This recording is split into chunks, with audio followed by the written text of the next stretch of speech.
Selanjutnya kita lanjutkan ke sampel besar ya. Nah, untuk yang sampel besar kita nanti akan memakai formula yang seperti ini. Kita masuk ke soalnya. Jadi di sini soalnya membahas tentang seorang mahasiswa yang melakukan penelitian berkaitan dengan cakupan pemakaian vaksin ND di suatu daerah. Nah, vaksinnya ini terdiri dari dua ya, ada vaksin A dan vaksin B, katakanlah vaksin merek A dan vaksin merek B.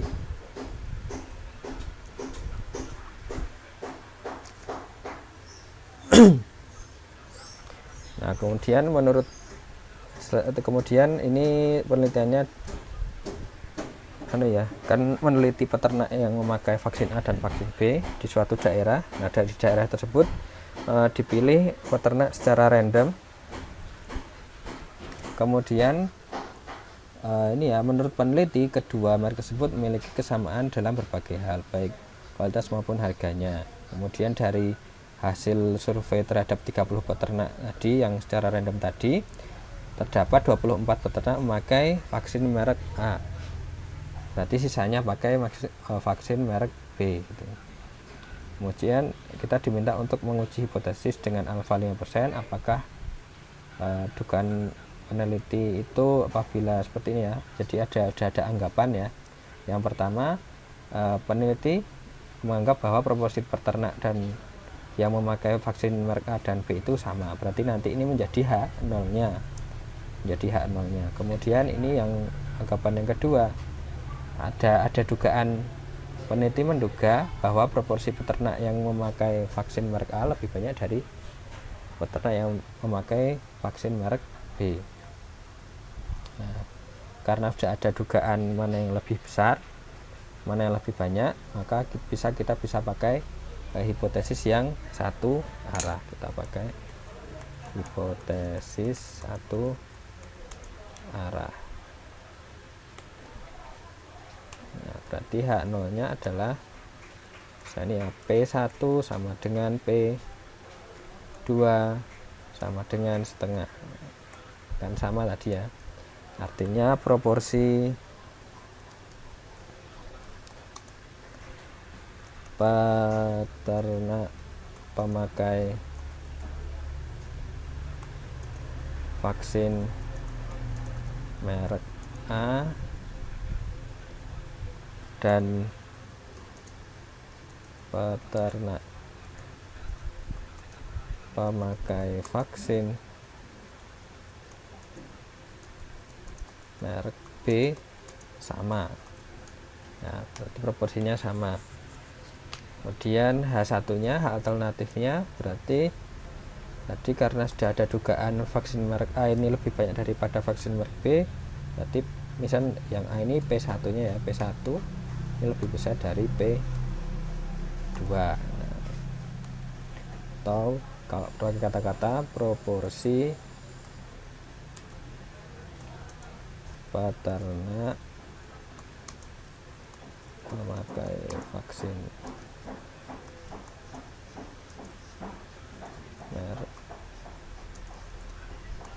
merek A lebih banyak daripada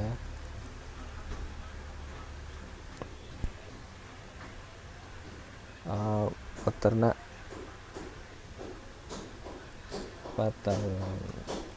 pemakai vaksin merek B.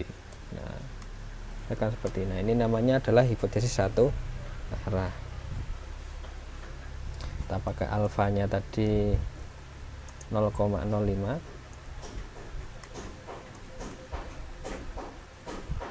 Nah, selanjutnya kita akan menghitung berdasarkan rumus ini ya. Ini kita pindahkan biar lebih mudah.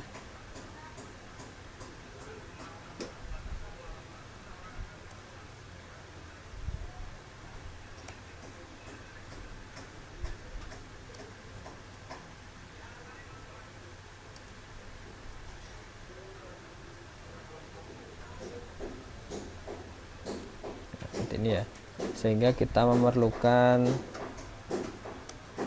ya Z ini berarti kita memerlukan Y nya. Y itu berarti proporsi yang lebih besar tadi, kemudian N nya berapa, P nya berapa, Q nya berapa. Nah, untuk Y nya ini kita Y nya adalah ya berapa tadi, 24 ya. Nah, proporsi mereka.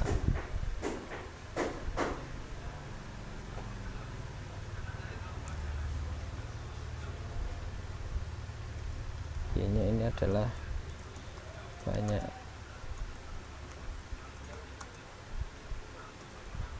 Merek atau yang lebih banyak.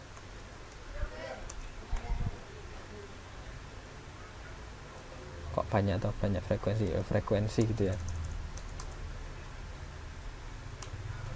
Frekuensi merek yang lebih banyak. Kemudian Y, kemudian N-nya itu adalah 30 ya, 30 orang. Kemudian P-nya itu tadi karena di H0 tadi setengah ya, anggapannya sama. Kemudian Q-nya juga setengah.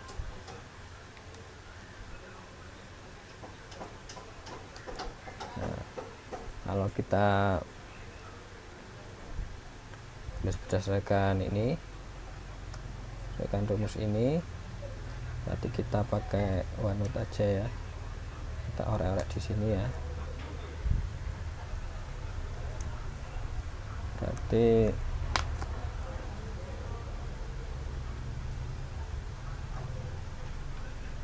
Z sama dengan Y. Nah, ini Y-nya ini perlu kita hitung dulu, apakah Y-nya kan tadi sama dengan berapa tadi, 24 ya, 24. Kemudian N kali P nya adalah 30 kali setengah, nah, sama dengan 15. Nah, ini dari sini kita bisa lihat bahwa Y nya lebih besar daripada NP, sehingga kita pakai yang Y min 0,5 dikurangi NP dibagi akar NPG. Nah, sehingga Y nya tadi 24 dikurangi 0,5 dikurangi 15 dibagi akar 30 kali setengah kali setengah. Nah, setengahnya dikeluarkan sehingga diperoleh yang atas ini 23,5 dikurangi 15 berarti 8,5 dibagi setengah akar 30. Nah, ini kalau dihitung pakai kalkulator ya, ini adalah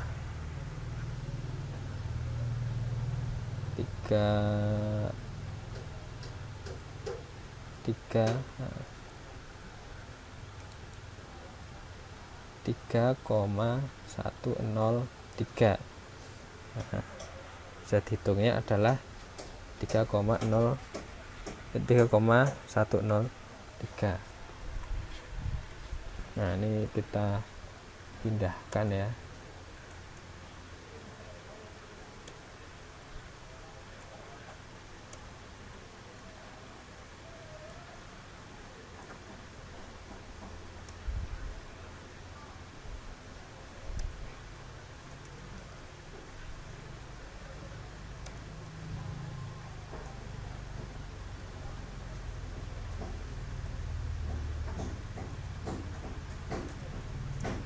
Nah, dari sini kita bisa tahu bahwa Z hitungnya adalah 3, ini ya, Z hitungnya 3,103 tulis di mana ya?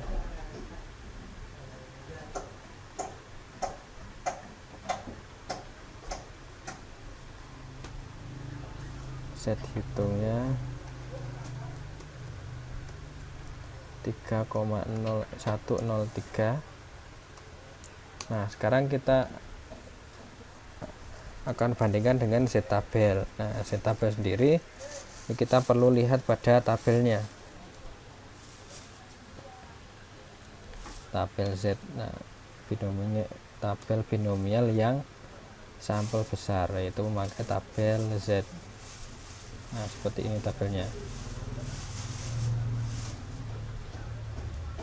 Nah, ya. Tapi sebelum itu kita perlu, karena ini kita nanti pakai Z hitung dibandingkan dengan Z tabel, berarti Z tabelnya ini harus kan pakai alfa ya. Z tabel karena ini menggunakan hipotesis satu arah, berarti nanti alfanya tidak perlu dibagi dua ya, alfa atau 0,05.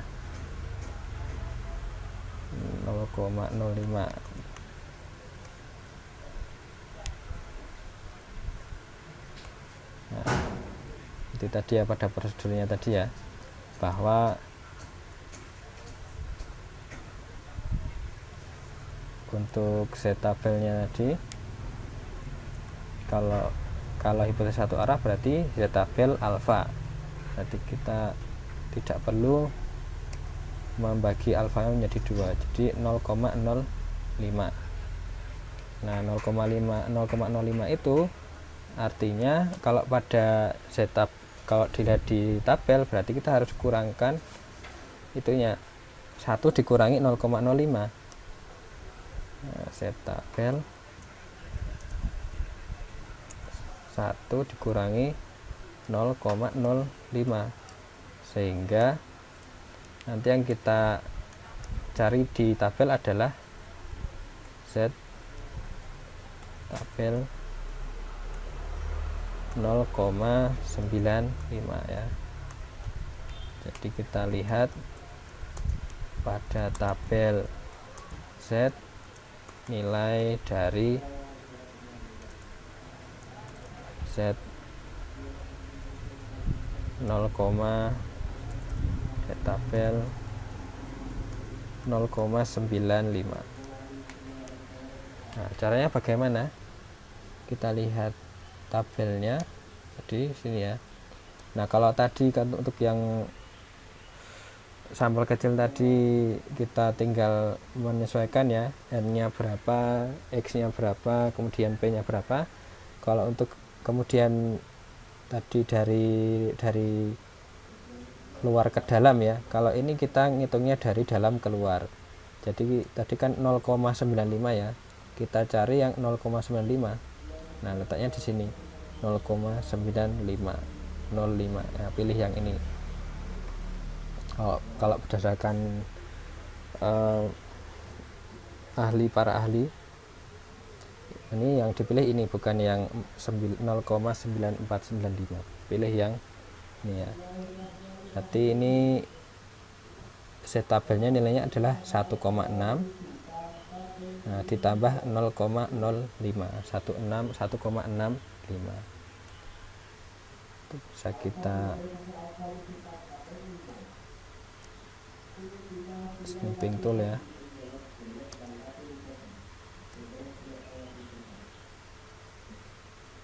Nah, seperti ini. Jadi dari sini kita sesuaikan atasnya ini.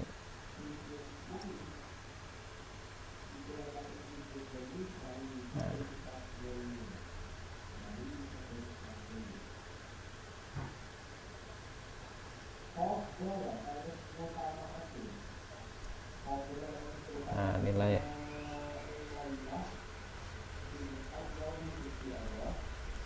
tabel dengan 1,6 ditambah 0,05 sama dengan 1,65.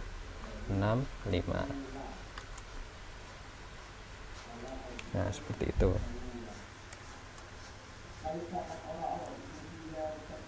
Nah, ini saya tabelnya sini ya, lampirannya.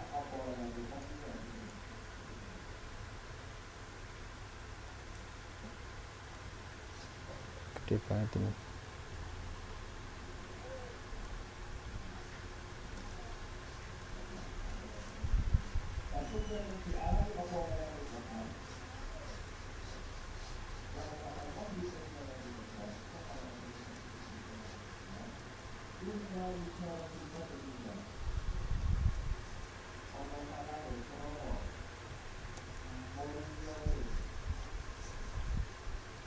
Sini kita bandingkan tadi untuk Z ya, Z tabelnya nih nilainya tadi 1,65.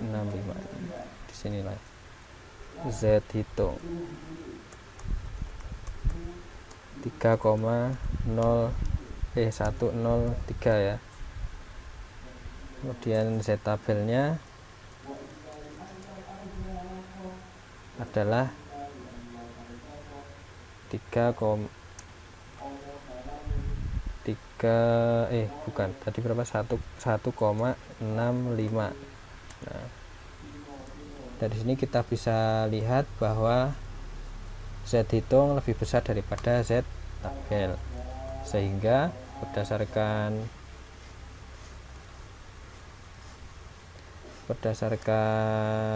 kriteria penolakan, ketika Z hitungnya ini lebih besar daripada Z tabel, maka kita ini ya tolak bener ya, tolak H0 ya, H0 ditolak, H0 ditolak,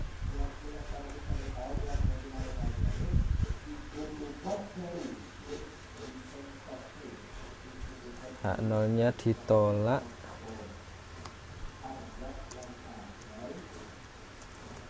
H0 ditolak, sehingga tadi ya berdasarkan hipotesis awalnya tadi, kesimpulannya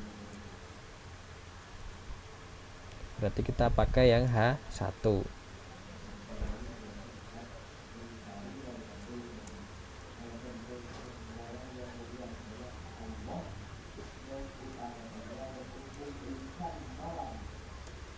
Nah, gini.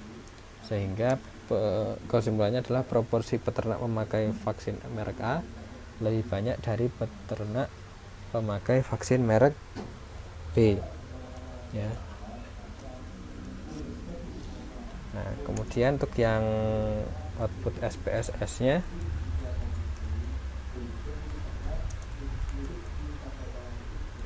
kita kembali ke SPSS.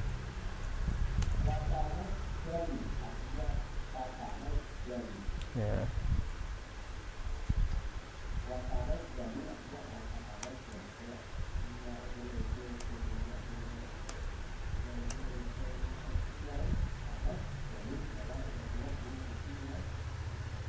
Kita bangun datanya lagi dari variabel, kita tulis observasi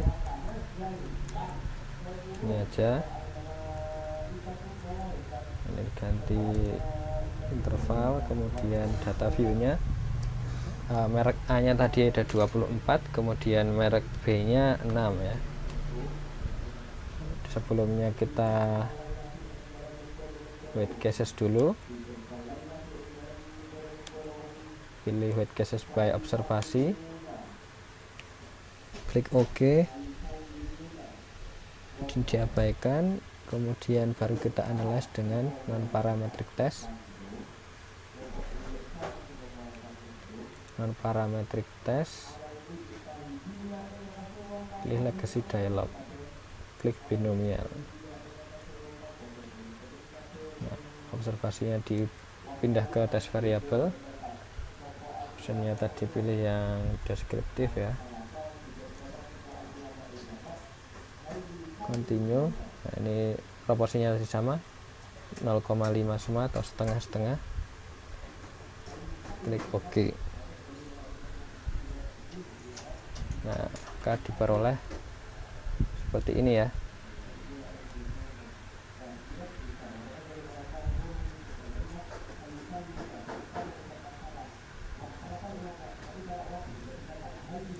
Nah, didapatkan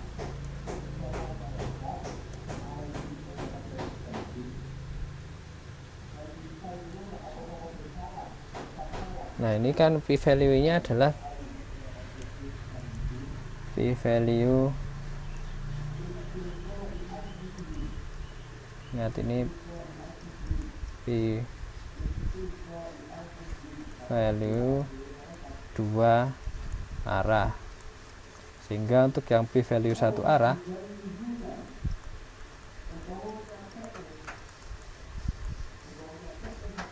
maka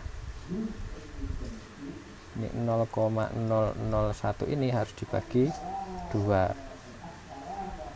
Nah, harus dibagi 2, jadinya adalah 0,0005.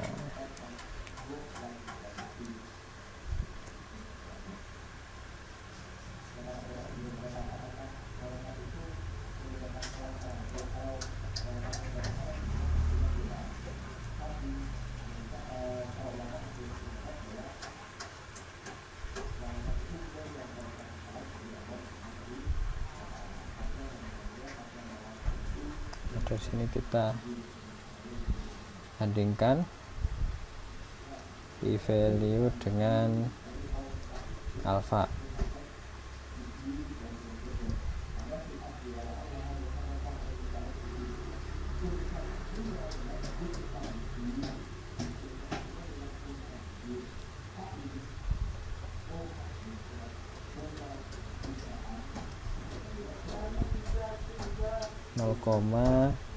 Pakai yang tadi ya 0,0005 ya, pakai yang satu harus dibagi 2 tadi. Kemudian yang ini alfanya 0,05. Kita bisa lihat bahwa p value nya kurang dari alfa. Kalau p value kurang dari alfa berarti H0 ditolak ya. Jadi sama ya kesimpulannya.